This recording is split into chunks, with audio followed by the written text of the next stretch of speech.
আসসালামু আলাইকুম। আমি দূর থেকেই গন্ধ পাচ্ছিলাম যে সরিষার ফুলের কি সুন্দর একটা সুঘ্রাণ নাকে এসে ঠেকতেছিল বা নাকে পাচ্ছিলাম। এই জন্যই হাঁটি হাঁটি পা পা করে চলে গেলাম সরিষার ক্ষেতে। গিয়ে দেখি যে খুব সুন্দর হয়েছে সরিষা, এগুলা দেশি সরিষা। ফুল আসছে প্রত্যেকটা গাছে, খুব সুন্দর হয়েছে এবং প্রচুর মাছি ভনভন করতেছে। বিভিন্ন ধরনের যেগুলা মধু সংগ্রহ করে আর কি, সেগুলা প্রত্যেকটা মাছি সব কিছু ভোঁ ভোঁ করতেছে। আমি দেখলাম, ভালো লাগলো আর কি। আর সরিষা এগুলা লাগাইছে এই যে ওই বাগাছাড়ার একজন মানুষ।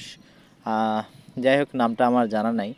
সামাদ না কি যেন, এরকম কি যেন একটা নাম, আমি নাম জানা নাই। তো খুব সুন্দর হয়েছে সরিষার, ওখানে যাই এক ছবি উঠালাম, কয়েকটা ভিডিও করলাম। ভালো লাগলো আর কি। সরিষার গাছগুলো দেখতেও অত্যন্ত সুন্দর ছিল, খুব সুন্দর হয়েছে। ভিটা মাটি, ধানের মাটি, তো ধান লাগানোর আর ধান লাগাইছিল, পাঁচের ধান লাগাই কাটার পর সরিষা লাগাইছে, সরিষা খেয়ে আবার লাগাবে, এভাবেই চলতেছে।